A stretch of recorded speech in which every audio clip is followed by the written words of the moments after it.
Alléluia. Pendant quelques minutes, j'aimerais t'exhorter. Est-ce qu'on peut se rasseoir? Je pense que je vais faire ça dans 10 minutes parce que notre temps il est en train de courir. Nous sommes dans le livre de Jean.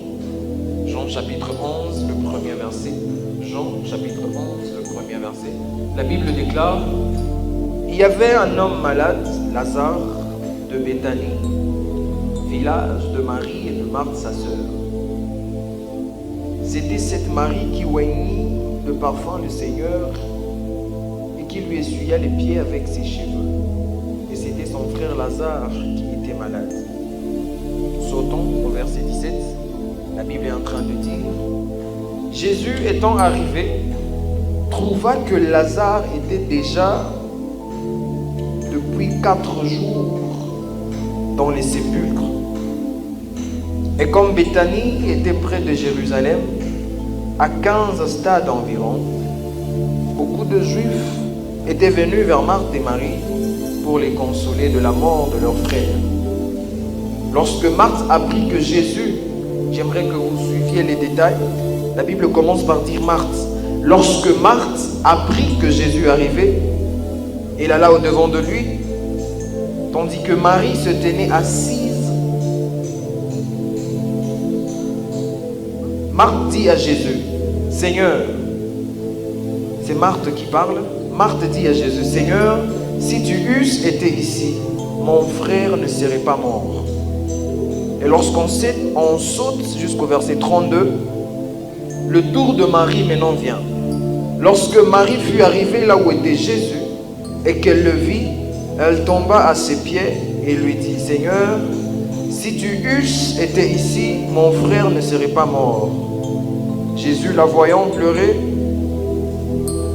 elle et les Juifs qui étaient venus vers elle, frémit en son esprit et fut tout ému.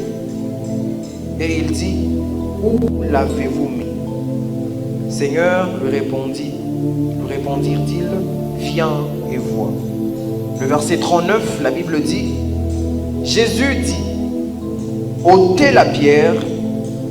Marthe, la sœur du mort, lui dit: Seigneur, ils sont déjà, car il y a 4 jours qu'il est là. Jésus lui dit: ne t'ai-je pas dit que si tu crois, tu verras la gloire des dieux? Ils ôtèrent donc la pierre, et Jésus se leva les yeux en haut et dit: Père, je te rends grâce de ce que tu m'as exaucé. Pour moi, je savais que tu m'exauces toujours, mais j'ai parlé à cause de la foule qui m'entoure, afin qu'ils croient que c'est toi qui m'as envoyé. Ayant dit cela, il cria d'une voix forte: Lazare, sors! Et le mort sortit, les pieds et les mains liés des bandes et le visage enveloppé d'un linge. Jésus leur dit: déliez-le et laissez-le aller.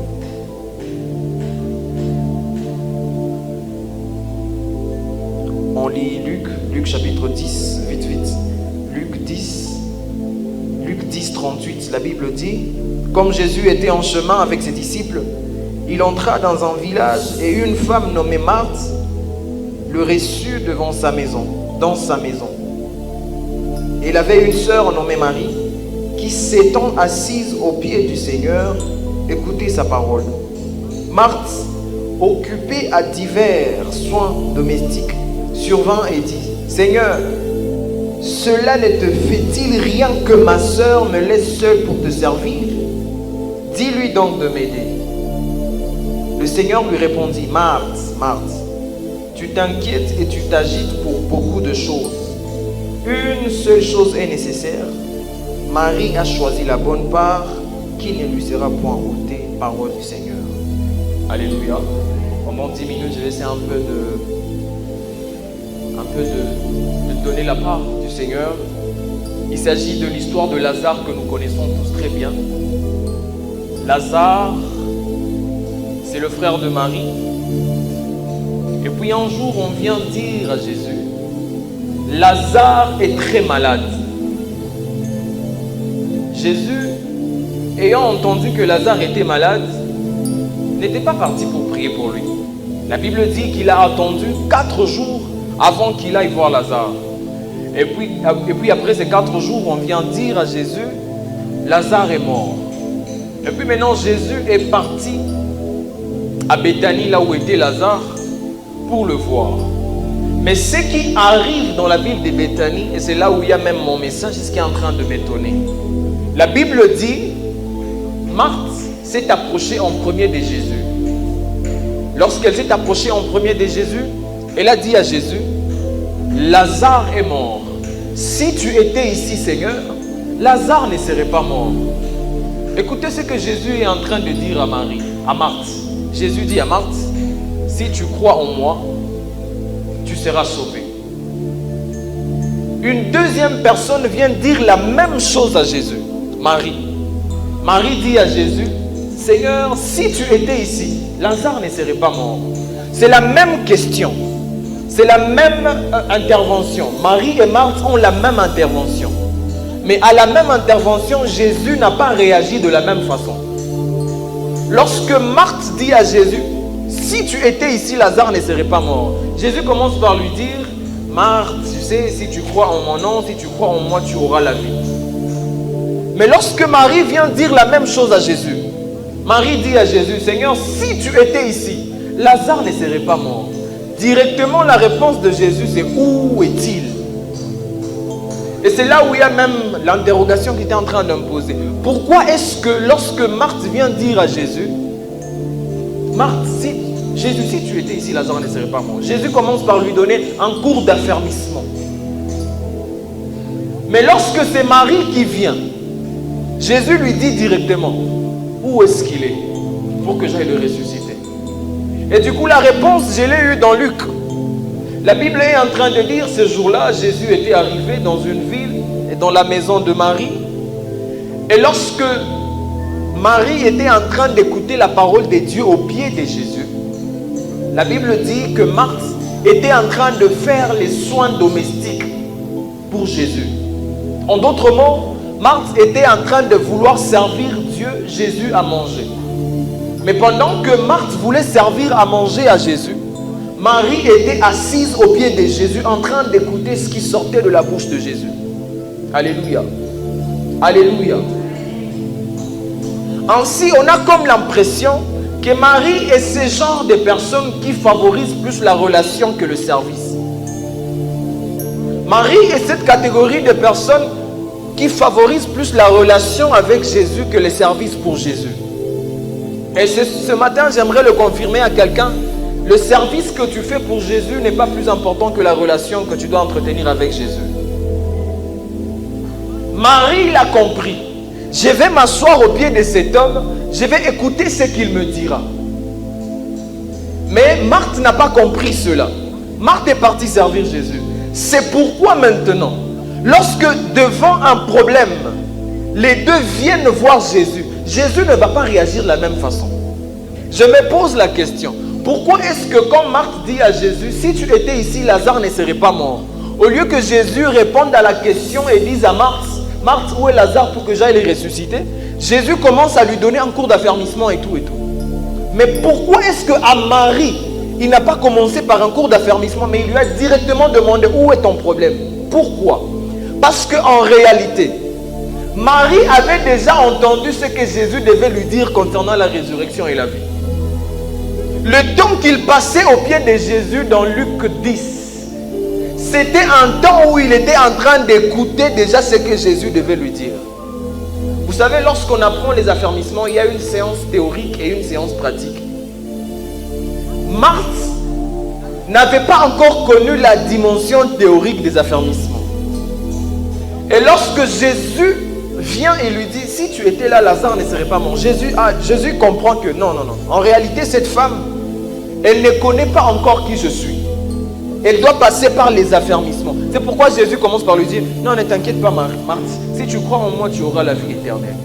Mais Marie, elle avait le temps déjà d'écouter ce que Jésus devait lui donner comme affermissement à ses pieds. C'est pourquoi directement, Jésus lui a dit, où est-il? Car en réalité, Marie est une personne à la dimension de Job. Alléluia. Je reste avec 2 minutes. Marie est une personne à la dimension de Job. Job est la personne qui est en train de dire, j'ai entendu parler des dieux, mais maintenant je le vois. Marie, au fait, c'est une personne qui avait déjà le temps d'écouter Jésus à ses pieds. La Bible dit dans Luc, elle était assise aux pieds de Jésus, écoutant sa parole. Mais il était temps que Marie passe à une autre dimension. Au-delà d'écouter les dieux qui ressuscitent, il fallait que Marie voie les dieux qui ressuscitent. Ainsi, ce jour-là, Jésus était en train de se révéler à Marie comme à Job, comme il s'était révélé à Job. Et c'est cela même la dimension qu'on appelle la foi. Parce que ta foi, elle est complète quand tu as entendu et quand tu as vu. Ce jour-là, Jésus était en train de compléter la foi de Marie. En lui faisant voir ce qu'elle avait longtemps entendu, il fallait que maintenant Marie puisse voir cela. Mais le problème de Marthe est qu'elle n'avait pas encore entendu. J'aimerais dire à quelqu'un, ce que tu as déjà entendu des dieux, il est temps que tu le vois. Ce que tu as déjà entendu des dieux, il est temps que tu puisses maintenant l'expérimenter. La pensée avec laquelle tu quittes ce matin, c'est la pensée de se dire, je privilégierai plus ma relation avec Dieu que le service pour Dieu. Parce que Dieu ne va pas réagir de la même façon face à ceux qui priorisent la relation qu'au service. Ok, j'aimerais bien le dire pour finir. La Bible est en train de dire, les réactions de Jésus, ou la réaction de Jésus, dépendra de comment tu lui es proche. La réaction de Jésus face à ta prière va dépendre de comment tu lui es proche. C'est pourquoi il y a certaines réponses qu'on n'a pas encore jusque-là. Ce n'est pas parce qu'on est maudit, mais c'est parce qu'on n'a pas encore su comment entretenir la relation avec Dieu. Et ma prière ce matin pour toi, que tu apprennes à entretenir la relation que tu as avec Dieu. Afin que lorsque tu viendras avec Dieu, devant Dieu avec une requête, que Dieu te soit favorable. Alléluia. Et c'est la pensée avec laquelle j'aimerais que tu rentres ce matin. Priorise la relation pour Dieu que le service pour Dieu. Ainsi tu te verras voir ce que tu as entendu. Ainsi tu te verras voir ce que tu as longtemps entendu. On dit que Dieu bénit, on dit que Dieu guérit, on dit tu verras toutes ces choses. Mais à condition que ça la bonne part. Jésus dit à Marc, bonne part, l'ennemi de ta relation avec Dieu, c'est le diable. Parce que c'est pourquoi il fera pour briser ta relation.